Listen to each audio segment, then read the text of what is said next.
to it, and you just came out and you're like, I made an entire book that's going to change some people's lives, hopefully. Because I think that's a pretty productive 2020, more than most can say. I think for a lot of people, they did not nearly have. It was way harder to have nearly as productive of a year with everything, So how did you manage to still give something your all like that?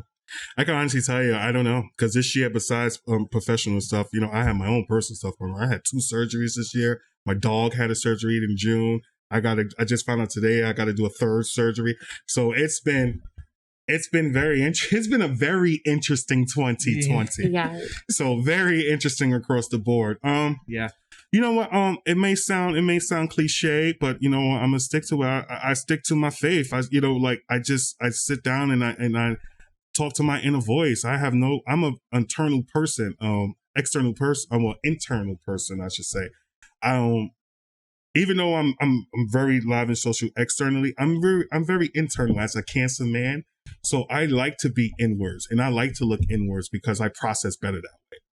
And so I had to really, it was a point to where this year I had to really sit down and say like, okay, like what you just mentioned, what do I really want to put out this year? I know, honestly, I needed to put out the original project that was supposed to get put out. That was actually, I slated to take my whole 2020 was The Journey to Susan, a web series. Yeah. That was going to occupy my whole 2020. Right.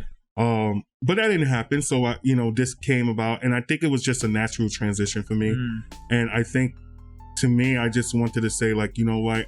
I wanted to bring a happy to somebody. So I said, what's the best way of bringing a happy to somebody is to talk about something that helps people. So I just wanted to do that. And then when I decided to go into children's and say I'm gonna do it, I just, honestly, I looked at my dog coach and I said, you know what, I'm just gonna do it.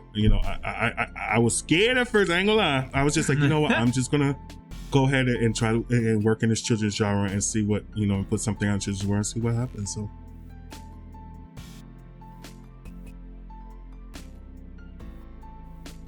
what's up, everybody? It's the Poorly Edited Podcast, the show where we put a spotlight on some of the most creative minds we can find, as best as a couple people in a studio with very hot lights next to their faces can do. I'm Chandler Davis. I'm Amresse Farrow. And we're here with a very special guest, Michael Judkins. How are you doing today? I'm good, guys. Thank you for having me on. How are you? Whoa. We're doing good. No one usually asks that. No one usually cares. It's been a day, and what a great way to cap it off by coming and talk to you. Thank you so much for coming out. No problem. Thank you so much for putting Teenage Mutant Ninja Turtles 3 on in the background. That's one of my favorite movies. I love it. I probably watched the movie like 100 times as a kid. Yeah. It was one of those movies. Those movies as a kid that you just like, there's like those 4 that you just watch over and over again. Yeah, that was one of them. That was one for me. And you know what? It was also Goonies. Nice. So you have there's good roots there. There's a good foundation there right from the get-go. Oh, yeah. Frankly, I don't know what the consensus is critically of Teenage Mutant Ninja Turtles 3, but I know Goonies is a safe pick. Yeah. You can't go wrong with that. You can't go wrong. Mm-hmm. And you're a writer, director, many other things that we'll get to talk about. Awesome.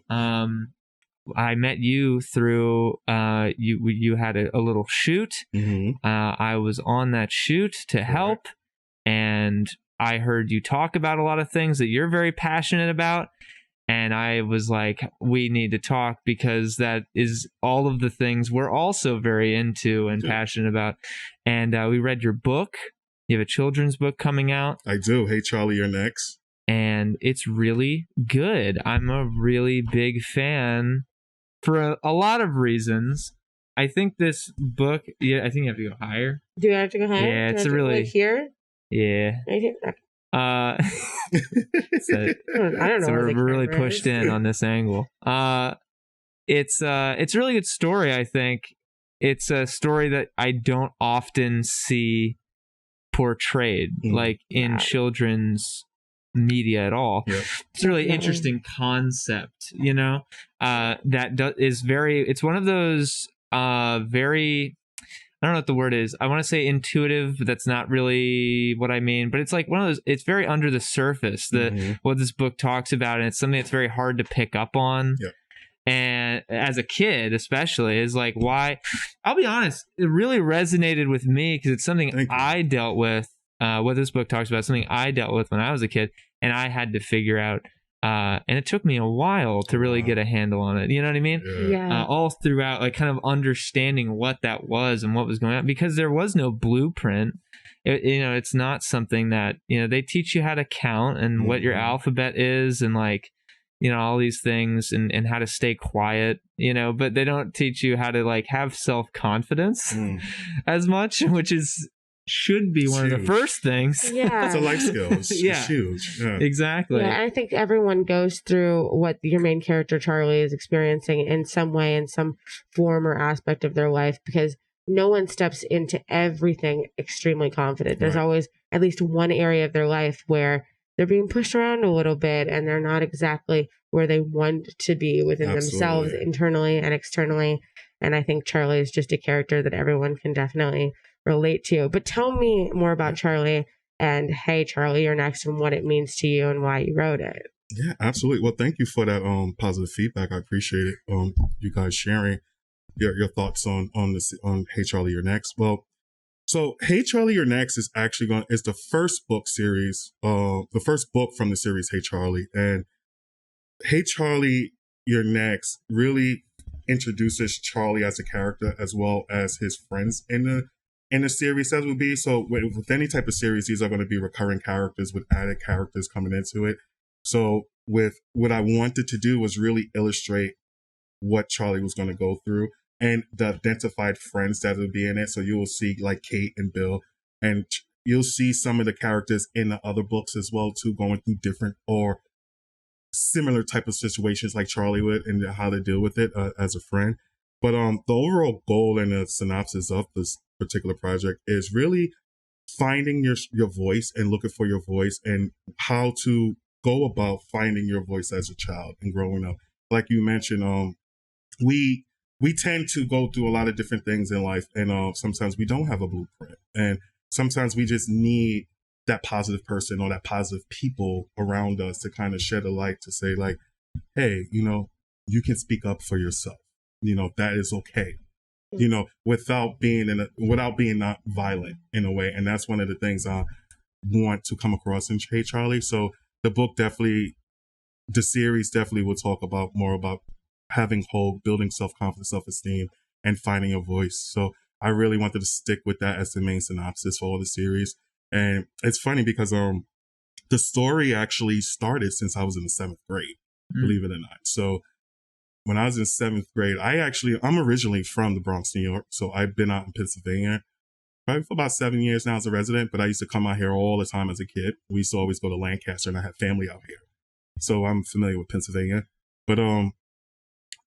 the series itself, like when I was in 7th grade, I should say, I was voted everybody's pal in my 7th grade class. And that was more the sense of, because what it said, I was everybody's friend. I had my core friends, that lived probably like on my neighborhood, my block, and we went to school. And then I had my friends that probably been in my same class, same school since 1st grade. And we're going from, elementary to junior high school. And then some of us even to high school, So I had a lot of familiar faces growing up in the Bronx. And still too, I have 20-year plus friends that we could not talk for months, even years, and pick up the phone and you would think that we just talked yesterday. Yeah. So I'm blessed on that. But it came from there. It came from, me being voted everybody pal, which I actually still have the construction paper since the 7th grade. Wow. Yeah. And I still keep it as a momentum. And in a short period of time during that 7th grade, a friend started calling me Charlie Brown because of that title, everybody's pal. So like I just knew everybody. I guess I was a popular kid, but unpopular at the same time. I don't know if that makes any sense, but I was popular to a few, but I stayed under the radar. So I wasn't a troubled kid. Yeah. So I was popular to where people just knew who I was, in that sense. So my personality spoke for itself, I guess. So yeah, and then remember calling Charlie Brown, I just kept it in the back of my head as one of the nicknames. And then January of 2020 of this year, I was in the house and something just came over me. I was like, you know what, I need to start this Hey Charlie series. And I literally just like that, and I started writing a story. I wrote it, I revised it, I wrote it again. I looked at, find out what was my vision with it. What do I want to do with it? Is it just a story? Is it free write? Am I going to develop it professionally and put it out in market? And what would be the mission and what would be my goal? So once I figured all that out in the month of January, I was already finished with the writing piece. And then I just, over the next couple of months, February and March, I just kind of, slowed it out because unfortunately we dealt with COVID during that same around the time. Yeah. And still dealing with it, but it was the onset of it. And yeah, and that was it. And then I went and looked for my illustrator and I made it happen. Wow. That's amazing. And I wanted to make sure I get this publication out, and I'm very proud of it. The review, any type of writing project I do, I always have a review period before I even start with promoting and advertising and looking to promote it. So I got a real positive response for the 5 to 8 families that agreed to read it with their child. So that's exactly how I did it. So I did it. I gave them the finished manuscript with the child. How I did it was I did it without illustrations. I wanted them just to read the story. So with they read the story, and I got a lot of positive feedback. And with when the illustrations was done, when people see the illustrations, they was like, "Oh my God, that makes it!" It just brought it all together. So I'm really proud that the reception is good. Yeah. So far. Yeah. So yeah, that's just awesome. praying for the best. But the series itself, I'm looking to do about 5 to 10 books in the Hey Charlie series. And then I'm also expanding, and me and my illustrator right now, and I'm actually working on a coloring book to this particular first series. So each series of each book from the series, I should say, is going to be accompanied with the coloring book. And even with this first series has 2 pages and a connect the dot feature in it. And then probably within the next week or 2, I should be finalizing and promoting. Next couple of weeks, I should say, I should be finalizing and promoting the coloring book for it. I love that. Yeah. I absolutely love that. I wanted to make it interactive too. Yeah, I love that because so many times with a book and children, get to read this book with their parents or they read it on their own. They oftentimes just go and read it and then they put it down and they don't get to interact and connect with the pages and connect with the character, and you get to color in what the people will look like, and they get to view it as themselves and make it their own. And connect the dots to not only just connecting numbers or dots, but connecting how it could fit into their own lives. So absolutely, I agree with that. Like we was just talking about a little while ago, I believe everybody had a Hey Charlie moment somewhere in their life as you read the story, where it's not in this with the first series, it's not in the sense of it's referencing about bullying, because that's not the premise there. The premise is more the sense of him finding his voice. Yeah. And how he goes about doing that, he has to experience some pushback, right? He has to experience some pushback. And I'm one of those people that's really big on life skills and social skills. That's just because of my professional backgrounds. So I really wanted to approach this writing project with the traditional sense of the genre I'm in, and understanding the formalities and the structure of going into the children's genre. But also I wanted to kind of bring into it a teaching component and a life skill and social skill component as well too, because I have a background in that as well. So I wanted to make sure I combine it somehow, and I feel like the story, for its purposes, it fits. Yeah.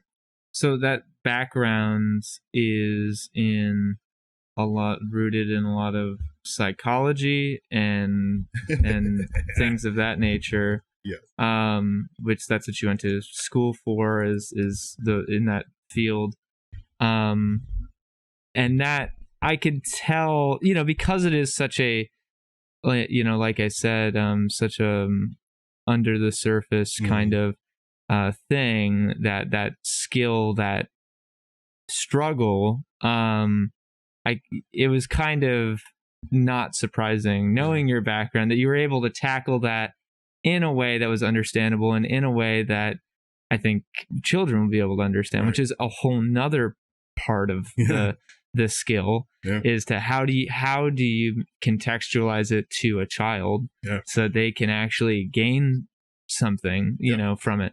And I think it was a crazy balance there that you had to walk, and I think you really hit the mark. But I think that background is so key, absolutely, in that, and it's a lot of passion seems to seep in through that profession as well, and it's something you're very passionate about, clearly. I have a long history with it. I mean, it's besides the creative stuff, I've always been a creative all my life, but I do creative stuff.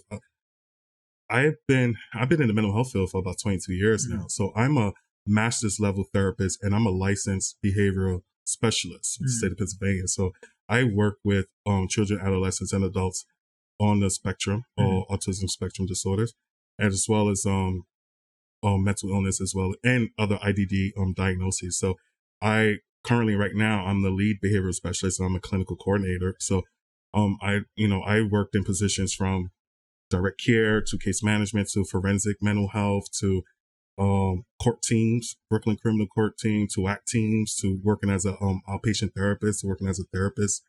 So yeah, I work been in the field of mental health for a little bit, and as well as being a creative. But it's funny because I originally went to school for journalism. Yeah. So my associate's actually is in journalism with the radio and broadcast focus. And then I switched over to mental health, but I still kept my engagement into the creative arts. Yep. That's fascinating. Yep.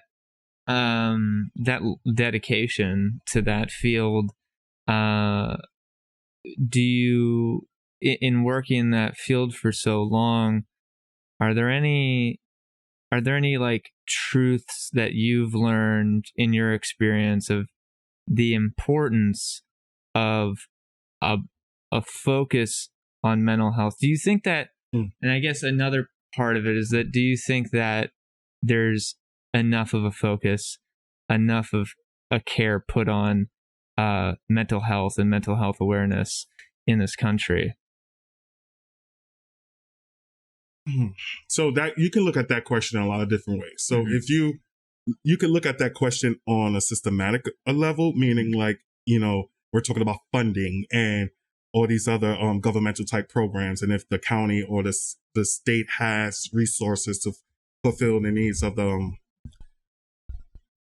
that population in their state, then I think it's getting better. I definitely think that over the years, I mean, the continuity of care is always extremely important for anybody. The one thing I like to emphasize with people is that mental illness is real, and it can affect anybody at any time and at any stage in their life. So it's not like, some individuals just, dealt with this from very early on, but some individuals could develop a mental illness in their 30s and 40s on saying, they haven't, and find out that it might have been there, it might have was in remission, and, something triggered it to come, happen, or it could be a genetic, it could be a family thing. So it really depends on how you look at it, because that could be like a 3-tier type question. But I think overall, from my opinion, I think if you want to link anything to it, I think it's more in the sense of how the media portrays mental health, right? Because they only, most of the time, not all media outlets, a lot of times when you do hear about mental health, they, like any subject, right, they shine a spotlight on the sensationalism of it first, right? So they spot the spotlight on the negative, and not talk about all the great things they're doing. Like there's one organization, like you've probably heard of, NAMI, is very big, and they do a lot of advocacy work, and it's great.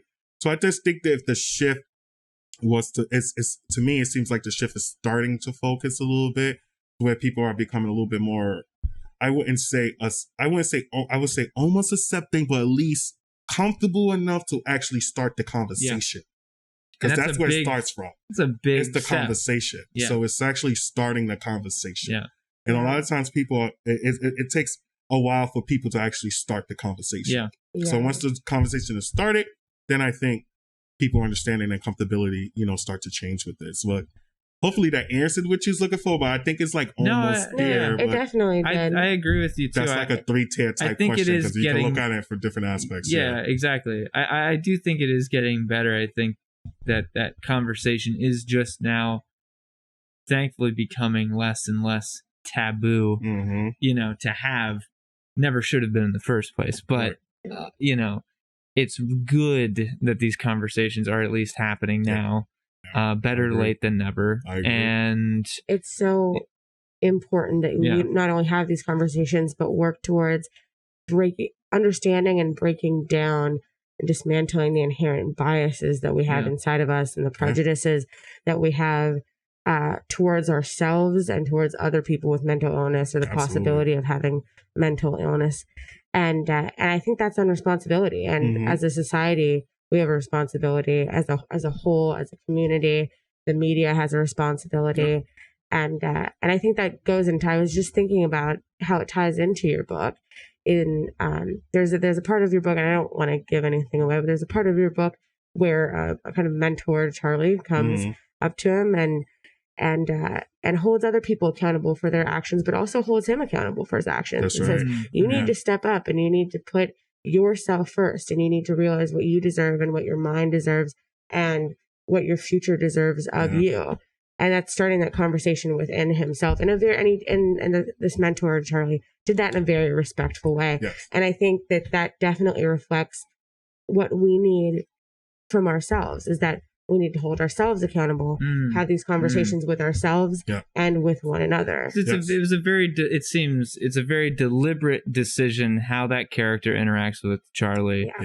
He does not remedy the situation by saying all the external factors need to be changed only, and that's all of the problem. He says, well, there's these external factors, let's recognize that, but also at the end of the day, you're never going to be able to control that. The only thing you can control is how you're responding to the situation, how you're going to look at the situation.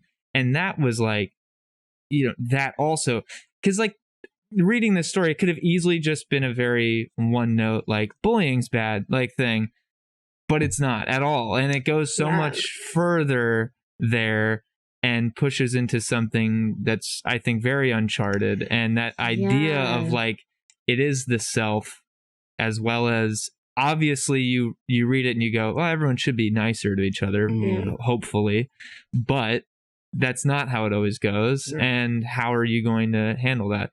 Like I said, very well done. Thank you. What is the, like, what was your mentality in that very pivotal, purposeful decision of how that's handled by that character? A lot of revisions. A lot of revisions. My writing process when I'm doing a project that entails writing for me, I go deep. I really do. I go deep with me first, because first, one of the things, like I said, I like to always talk about mission, vision, what's the focus, what's my plot, with all these other the elements of writing, right, and structure and everything else. But I always have to ask myself the question, and what I mean by that, ask myself the question is, how do I feel for that? Feel for this character? Who's this character? I think every character I've written so far, even in my poetry books, they're theme based. So this, same as with the Hey Charlie, You're Next, is a theme based project, right? So I think I kind of make it to where I try to see if I see myself or my experience in it. Yeah. And then I try to incorporate other experience into it. And then I would sit back and see if this, for me, I would sit back and see if this is realistic. And then one of the things I always do, and one of the things somebody taught me a couple of years ago when I was doing my first written publication, it was that, and I would never forget it. He was a publisher, not the publisher I was signed to, but he's a publisher.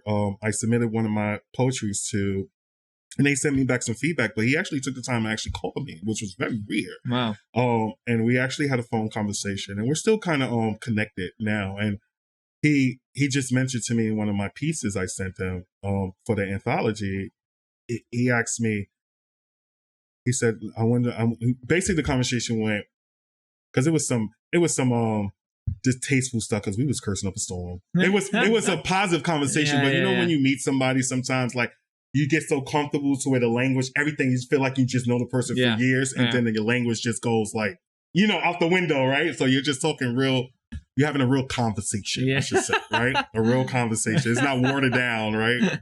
But no, he's basically told me, it was like, listen, one thing about your writing is good, but when you write, who are you writing for? So while I was every time I write something now, that I know that it's passionate for me. My point is to get it passionate to you. Yeah. So, and that helped me. I mean, that suggestion that he gave me years ago actually helped me in my form of writing. Yeah. So, yeah, that's where that came from. You choose this. You have this mission. You say, I want to. What I don't know, intentional or not, like, or I should say, conscious or not, help even more. Obviously it's already your profession, it's already your job to help in this area, but to take it a step further and to say, I'm going to make something from the ground up and build something that also plays into this awareness, this mental health dialogue, and you choose the medium of a book. Yeah. You choose the format of a children's book. Yeah. And totally no. Third published book, but first children's. Yeah. And so why the children's book? Why target the kids?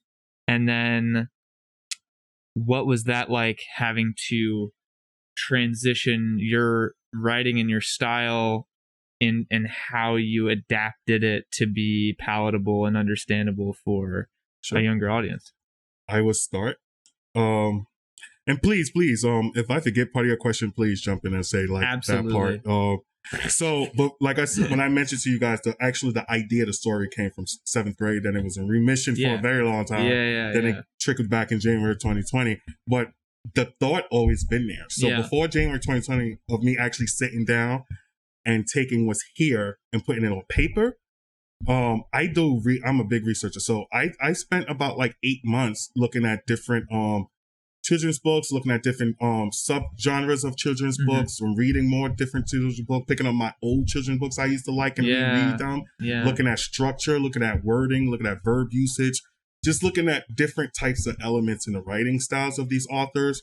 And then I looked at, well, of course, being an indie, you're looking at the marketing, you're looking at business and see what would sell and, all that stuff. And we know, books, it's a hit or miss like anything we do in the market when you're an independent creative. But, I just did my research. I just read a couple of books, I kind of see what was there. I challenged myself, I hated myself. I said, why am I doing this to myself? I was like, I'm pulled a little bit of hair I got left on my head. I did all that other stuff, to kind of figure out why do I want to go this direction. And then I just said, you know what, just do it, Mike. I worked with kids. The youngest kid I ever worked with was 3 years old. The oldest adult I ever worked with was 89. Wow. So and I worked with kids in schools. I used to substitute teach. I used to have my own classroom. You think, in the school as a substitute at one point, and to where you're like, they have you in there as a full teacher. I was like a full-time teacher, everything, had my classrooms and everything. So I worked around kids, and I have a big family. So I think it was easy for me to kind of put myself into a kid's shoes right now. Because I've seen a lot of different stories, or hear a lot of different stories, and see a lot of things that happen. And then I added some of the stuff I went through in life. I mean, I had a lot of Hey Charlie moments, and definitely one that what Charlie went through in this series, the first book. So I think it was just a combination of that. And I think for me, at least, I think I was a little bit apprehensive at first, because it's always scary to go into a new genre writer, because as the writer, for me, I know sometimes you build things up and you get them out, and then you're freaking out because now when anything goes into the public, you open yourself up, right? So I think with any writing project, you kind of feel that, any kind of release or anything like that, to say how well the public going to receive it, dealing with that. But every time I usually go for about 4 days, literally. This is a true story, guys. True story right here. I usually go 4 days of every writing project I had, to where I get extreme anxiety. Really? Like literally, yeah. I don't get excited to I need to be hospitalized or anything like that. I just feel extremely nervous. And I think that's just a natural response for me. That's a protectiveness for me to kind of go through this now, for that way I can deal with everything afterwards. And not saying everything afterwards have to be negative, just more in the sense of just pumping myself up for being release. ready. Because like, I mean, any product you have or any release, like, you know, it from being the writing process, the creative process, to production, to promotion and marketing, you know, a project can consume about a whole year for you. Yeah. People don't realize that, like, promoting a project can, and you can sit on a project and promote it for a very long time. Yeah. So it always get that. So that's a natural response to me. I deal with it. I accept it. And it's funny because I'm already drafting the second story. So since it's going to be 5 or 10, like, I'm projecting probably like within 6 months, I'll have the second title out. Awesome. That's awesome. amazing. The second book, I should say, to the series. Yeah, I think just because a project or a piece of work only takes a few moments to consume, or a few minutes to kind of consume and sit with, doesn't mean it doesn't take a very long time to produce it and get the entire thing together. And I'm sure it's an anxious process. You made this for children. Correct. For children, and that was your main audience. Do you feel that it's scarier to make something for children versus adults, or do you think it's easier? Like, when you're thinking of what the reception is going to be, do you think children are worse critics than adults? And how do you feel? And how do you feel about releasing something like this to something you used to be a child, but you're not and haven't been for a while? And how do you interact with those children and get their feedback? Have you seen any of the children read it? Are you planning on sitting down with any children? Are you scared? Do you get scared when this happens? No, I don't get scared after my 4-day little crutch. And that's after every release I done. Honestly, that's just me as a writer. So that's Michael as a writer. So I understand, I accepted that years ago. So I already got my own process.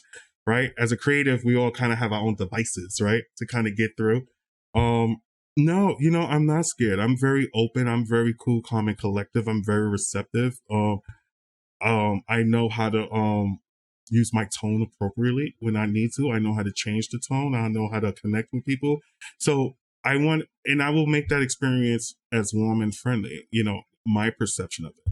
Unfortunately, I had it all mapped out in January, then COVID hit, so I had to do things a little bit different. You know, I was going to set up some school runs so I could sit down and read the book, and daycares around the local area, Lehigh Valley. I was going to do a whole shebang. It's a little bit different now, so I'm doing a lot more of the marketing and the online pitches and sales, and it's going to be online, unfortunately, because you can't gather in a lot of big spaces right now. So it's a little different. It's a little different from a release, but I'm very positive on the reception I'm receiving so far. And and just the synopsis of the stories bring a lot of people. I'm starting to get a lot of like social media posts as well as private messages and stuff like that. It's like, Mike, I can't wait to read the book. And just by people that's been following me and reading even my poetry, that when I released it, was really excited that I'm putting out another written title. My second title, The Interludes, is sentimental to me. That poetry collection was a very big poetry collection for me. That actually, out of my totals of books, I mean, it's not a huge number, but to me it's huge. I sold about like 250 copies of that book. That's awesome. Which is not a bad thing for an independent. And from that book, the interludes are sentiment to me. The characters, the 16 characters, the 17 poems I put into 17 out of 30 or something, 40 something poems I included into the interlude. 17 of them I made into characters, and I wrote a stage play. And the interlude to Sentiment to Me stage play, and I cast it in the Lehigh Valley. We shot it we had theater in 2018. September 2018, we rehearsed that whole summer. I had a wonderful cast of wonderful actors out here that spent the whole summer with me. Wow. And we did it. We did the interlude Sentiment to Me, mixed the poetry with dialogue. I got a great positive morning McCall review. I had 2 sold out nights. I had a request to redo the show again. Wow. To launch the stage play again, I should say. So yeah, it's always great to have that, because, you know, as a creative, it's like when you get a reception for something, you're like, that's great. You know, that's great. And people could connect with you as a writer in some way. So that's always fun. So who knows? I just got asked a couple of weeks ago, am I going to do the stage play again? So I love having that autonomy, that freedom to say, you write a piece and you can do it, and then you can pause it, and then you could be like a couple years later, oh, I feel like doing the stage play again. Yeah. That's interesting. I like that. I like that. And I already had the first run, so I know a lot of the mistakes that was made, and then you can, fix it up and do it again. So I'm very excited about that. That's awesome. Yeah. That's fascinating. Yeah. I don't know the furthest thing from how a stage play is written or what that process would be like. I can't imagine, like, that's such an interesting thing because, but you direct when you do the runs. I directed the stage play. Yeah. So when I never directed as a director, if that makes sense. So I'm always usually a producer on the project. Okay. So there's someone else who directs. Depending on the project, I usually have a couple of go-to directors that I will Interesting. Go to. So if I'm going to be the stage play, I directed and produced myself. I directed, produced, and written myself. As a writer, what's it like to you write a piece, and you obviously have such an express vision, a very explicit vision for that piece. Mm-hmm. And then you hand it off, and maybe you license it out even, and you hand it off to someone else, and now it's someone else's thing to see through, and interpret. And what's it like to give someone that material and say, I trust you to do well with it and to do what you're going to do with it, whether it even be the actors or another director or whatever. What is that like to kind of relinquish that onto someone? A couple of times that I had to do that, I think it wasn't, that's a good question, but it wasn't in the sense of to where it was a problem for me. Yeah. I think it was more the sense of can we work together first for me? So meaning in the sense of, so I know a couple of directors and DOPs out here that I worked with on a couple of projects throughout the years. So certain directors, I kind of already know their style. So if it's certain pieces I'm thinking about doing, I already know who I'm contacting to say, like, listen, I have an idea. I have this thing I'm working on, which availability I would love for you to be DOP. I will find a budget if that means if I have to pull it out pocket self. So that's my process usually. Like, say for instance, like, I'm actually writing my next project called Lonely Girl right now, and that's been in revisions for like about 8 months, and it's pretty much I already have like 2 directors slated for that.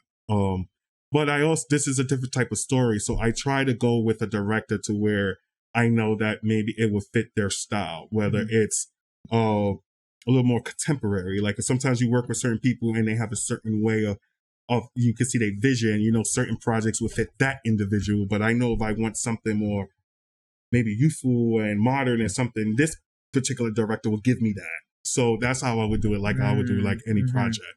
I would go about it and doing it like that. Like right before I released and go into production with Hey Charlie and before COVID, I was actually in talks with Allentown School District because I was about to start shooting and start casting for Journey to Susan, which is actually the spinoff from the stage play.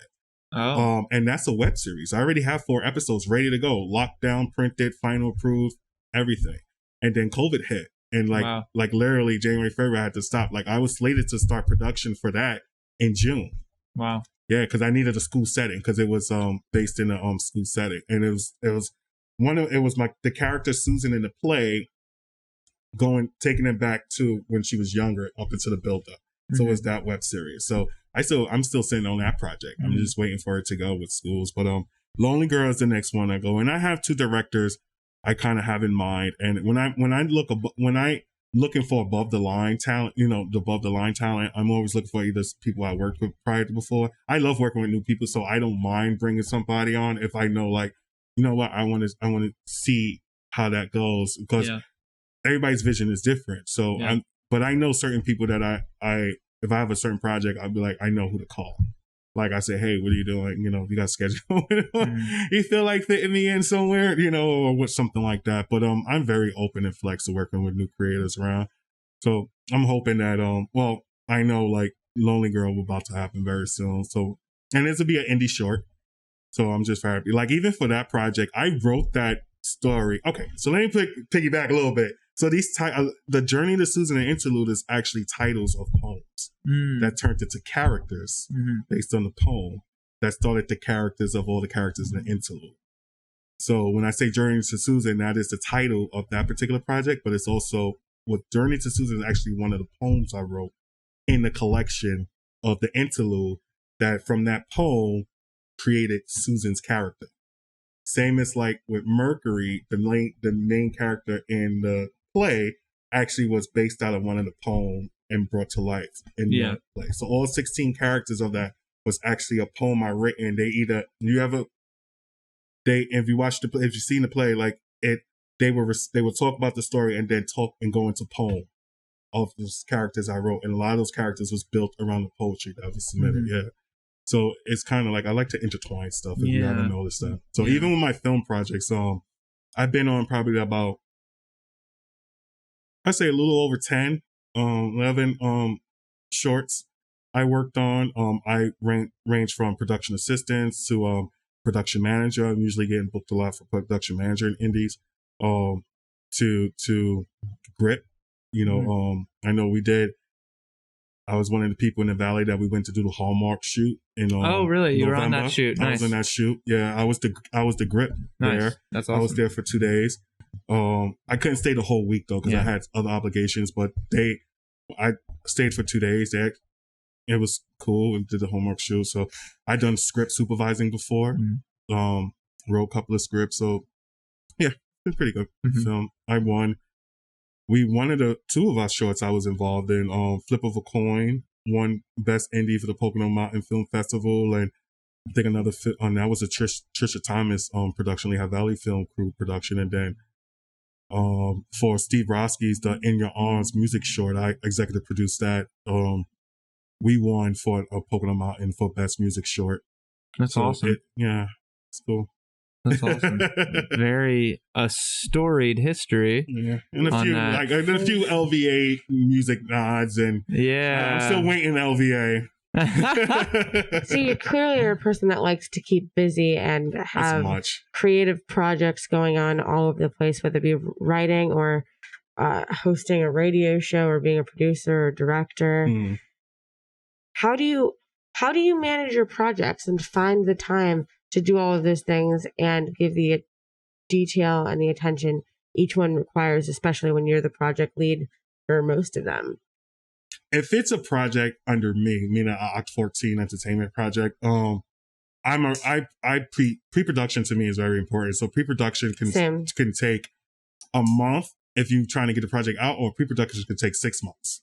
So it really depends on the type of project, the medium you're going in, and I think how you want to portray. Some people you could just like, I can get an idea in my head, write a 12-page script, and then in 2 weeks be like, all right, guys, come on, let's film it. Let me find a film crew. I need to get this film, right? That could be easy. That's easy. Or if it's a project to where you're not in such a rush to drop a project, every couple of months, so you could just sit down and really marinate on it a little bit. So I'm one of those in between. So like if it's a project that I'm doing totally on my own and I'm the spearhead, I like to take my time with it and make sure, I got it right. Because when I'm ready to go and launch and look for people, I'm the lead, I'm the production. So I got to make sure I'm ready for that step. So that goes to production, to cast, to anything else, and then expecting shortfallings or, pitbacks and pauses, I like to say, pauses and stuff like that's that. A good way to look at it. Yeah, you got pauses right now, so you gotta be like, oh boy. Well, it seems like you've stayed very optimistic through, at least outwardly, stayed very optimistic, at least optimistic enough to have seen through this project, which started when we were very much in one place this year and then has now come to fruition at a totally different side of wherever we're at. and you've managed to. I can't imagine having just started something like this, which I'm sure was an undertaking, and like worked through all of 2020, everything. You worked through all of 2020, and everyone has had their own struggles this year. Yeah. But no one was immune to it, and you just came out and you're like, I made an entire book that's going to change some people's lives, hopefully. Because I think that's a pretty productive 2020, more than most can say. I think for a lot of people, they did not nearly have. I should say it was way harder to have nearly as productive of a year with everything, So how did you manage to still give something your all like that? I can honestly tell you, I don't know, because this year, besides professional stuff, I had my own personal stuff. I had 2 surgeries this year. My dog had a surgery in June. I just found out today I got to do a 3rd surgery. So it's been a very interesting 2020. Yeah. So very interesting across the board. You know what? It may sound cliche, but I'm gonna stick to it. I stick to my faith. I sit down and I talk to my inner voice. I'm an internal person, external person. I'm an internal person, I should say. Even though I'm very live and social externally, I'm very internal as a Cancer man. So I like to be inwards and I like to look inwards because I process better that way. And so I had to really, it was a point to where this year I had to really sit down and say okay, like what you just mentioned, what do I really want to put out this year? I know, honestly, I needed to put out the original project that was supposed to get put out. That was actually, I slated to take my whole 2020 was The Journey to Susan, a web series. Yeah. That was going to occupy my whole 2020. Right. But that didn't happen. So, this came about, and I think it was just a natural transition for me. And I think, to me, I just wanted to say, you know what? I wanted to bring a happy to somebody. So I said, what's the best way of bringing a happy to somebody is to talk about something that helps people. So I just wanted to do that. And then when I decided to go into children's and say I'm going to do it, I just, honestly, I looked at my dog coach and I said, you know what, I'm just going to do it. I was scared at first. I ain't gonna lie. I was just like, you know what, I'm just going to go ahead and try to and work in this children's genre and see what, and put something on children's genre and see what happens. So I love that. Yeah. And I think it didn't hit me until I started working with Emily. Emily Zeroth is the illustrator, and Christy Gibbs is the editor. And until I finished with the editing project, the editing process, and then when I started to go into illustration, I think that's when it's really hit me. Like, oh boy, I'm about to see the characters in life. Yeah. That's when it kind of okay, let's see if this makes sense. And when Emily and I work, creatives to creatives, it was about a couple of months of illustration going on. So even though it was September now, listen, we started illustrations maybe end of May. Yeah, wow. End of May, and finalized it the end of August. And you just got it. Yeah, you just got the book. Yeah.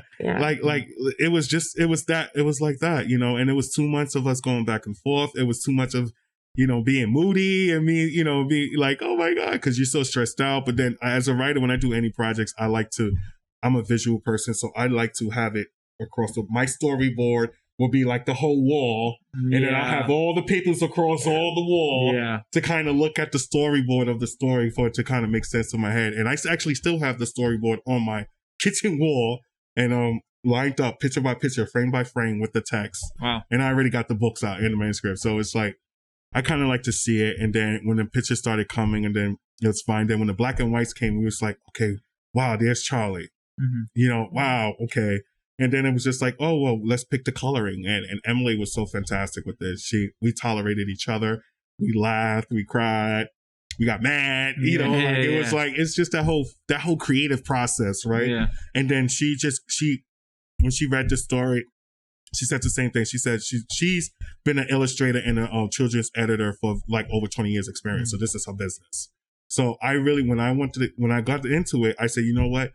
As much as I love working, I said, how I'm going to do this. And I hope I don't sound like anything, but I needed this for my own self. But I said, you know what, for this first project, I want to at least work with somebody that have a certain number of years in the industry, because this is my first go around in children's. Yes.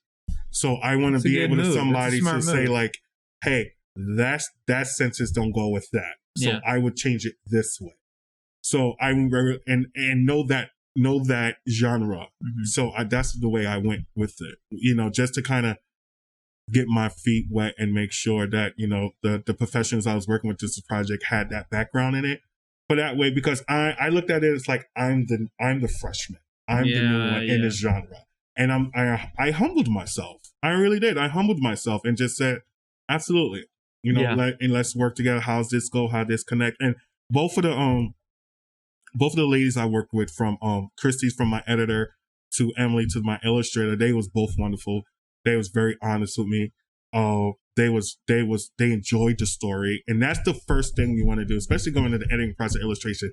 Do you like the story? Is there anything that you would change? Yeah. And like both of them, and that experience was just like, and I believed in their feedback. I didn't think it was just to say it, because I'm one of those people, especially during my creative process. I thrive on constructive criticism. Yeah, really thrive.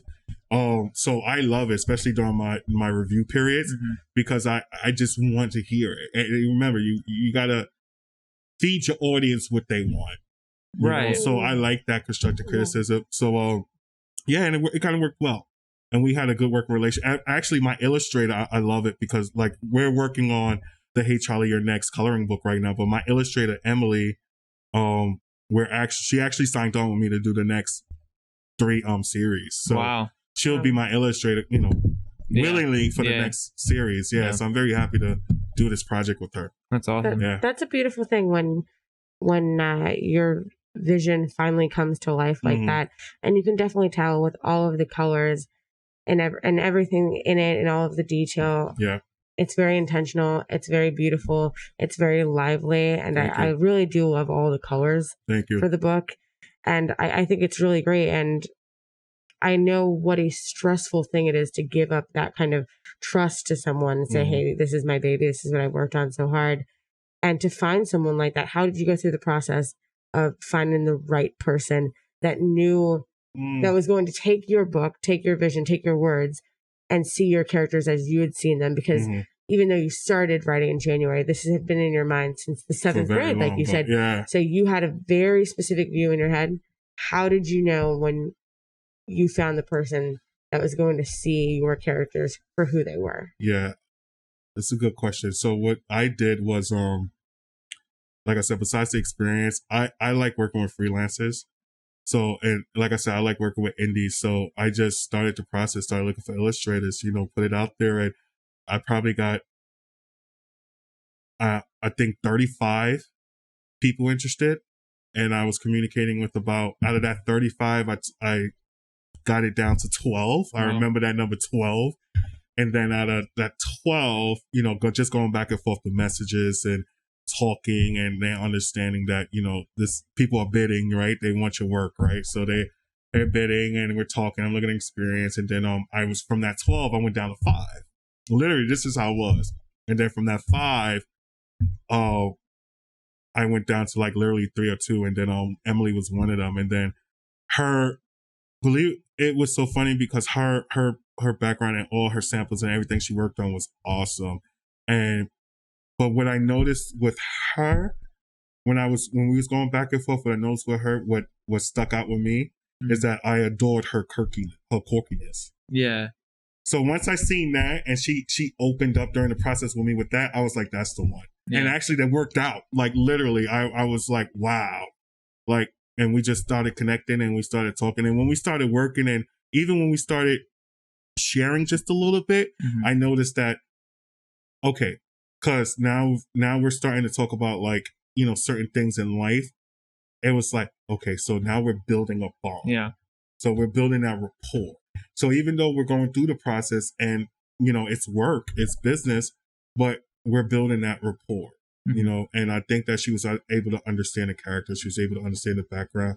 And I think like her vision in her head, I want to speak for her, but through conversations, she, you know, she saw it from the first point of the contact. Like literally, she saw it from the first point on, and then our conversation. It just was a natural.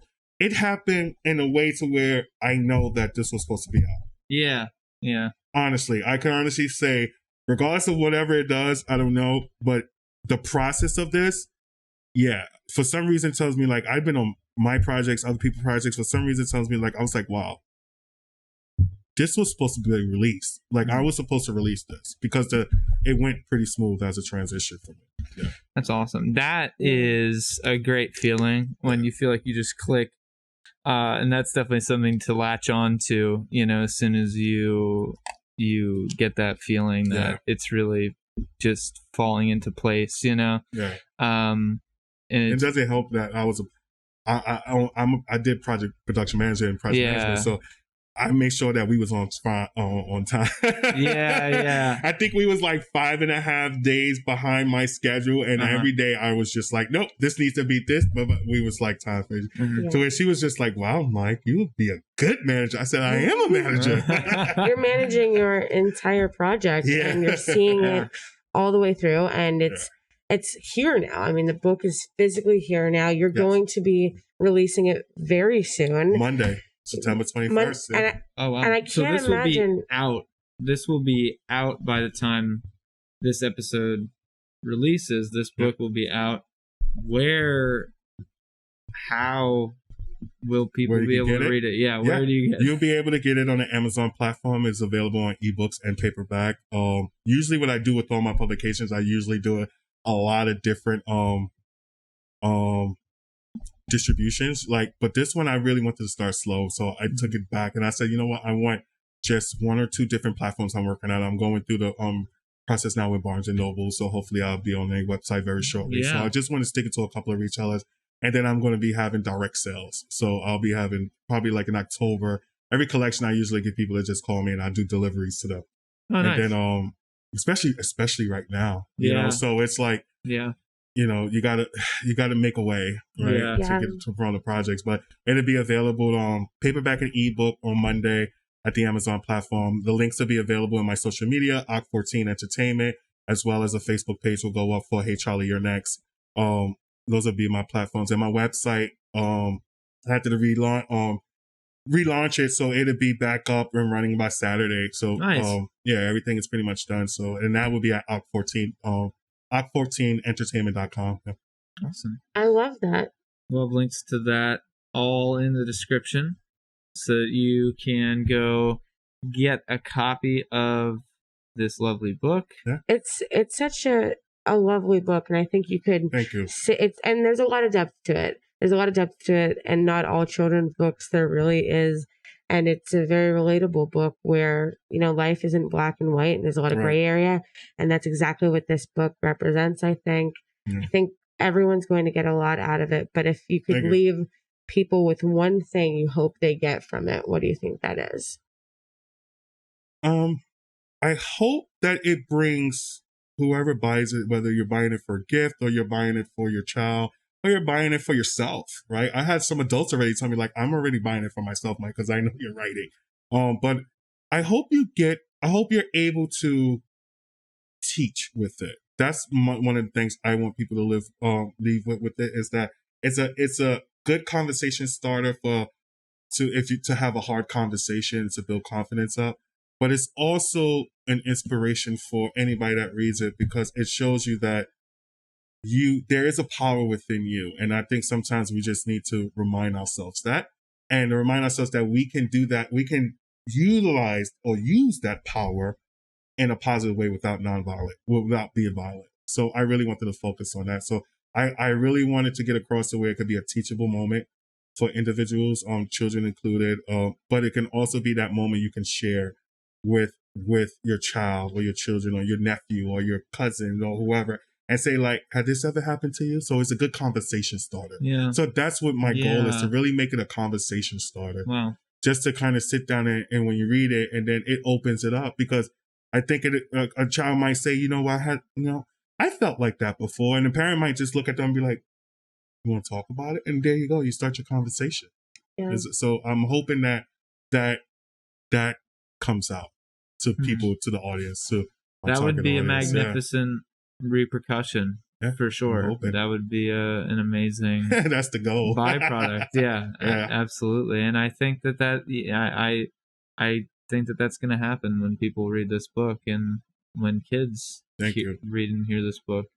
I think you did a magnificent job. Thank you. And I can't wait to see what you do next. And I just hope this does very well. I hope everyone goes and clicks the links in the description and goes and reads it for themselves. And I just wanted to thank you for coming out here and taking the time to talk about it and share so much about all of this. I'm a talker. I tell you, I can turn this mic on. I can sit here and talk a whole bunch. Well, thank you. Thank you so much for being on the show. We're very excited to have you. I'm so grateful to have gotten the chance to read this before everyone else really had the chance to read this, but it's an amazing book. Thank you. I love children's books. You're the first children's author that we've ever had on the show. Oh, okay. It's exciting that we've had the chance to review their work on the show, and that we got to talk to. No, I think Josh Burke wrote a children's book or two. But he's a librarian. So, like, we didn't talk cheating, about that with him on the show. I guess, maybe. Kind of, I don't know. A little bit. It's different because, like, even though I'm one of the indies from the film world out here, I also do other things. Exactly. So I understand what you mean. Like, so some people know me as the poet and writing poetry, and some people know me on radio out here. And then a lot of the film community know me like, hey, Mike does film projects a lot too. So it's kind of like to see, like, well, how many mediums are you in out here? Yeah. I'm about 3 mediums out here. You're the first person that brought a copy of the book that they wrote. Now that one I can verify. 2-hour show to talk about. I'm sorry we had to qualify it more. I just didn't. No, listen, you already know when we was on the phone. I was like stressing out anyway. Like, I'm waiting for 3 weeks. So I was hoping that it would come in before person. I can bring it. Yeah, and I'm so excited because getting the chance to actually see. The quality of it. It's very high quality. It's very high quality. Yeah. I saw it, and the first thing I saw it when you sent me the PDF so we could read it in advance was, I was like, oh, I want to color that. Yeah. I want to color that in. I want to connect the dots. Like, I want to do that because I'm a child at heart. I think we all have to be kind of young at heart, but Are we still going? Yeah, we're still getting. Are they still here? Are you guys still watching? If you're still watching, thank you so much for watching and listening to the Poorly Edited Podcast. If you want to see the video version of the podcast where we hold the book up a bunch of times, go to our YouTube channel, subscribe to our YouTube channel for more of the episodes and other content. And if you want to hear the audio versions of the podcast and all of our backlog, go to Spotify, iTunes, Tidal, wherever you want to go, where there's podcasts, they're there, and listen to them as well. Michael Judkins, thank you so much for being here. Thank you for talking to us. I appreciate it so much. Yeah, we hope you all have a good night, and have a self-confident night as well. Yeah. Have a self-confident and self-aware night. Have a self-aware night. See ya.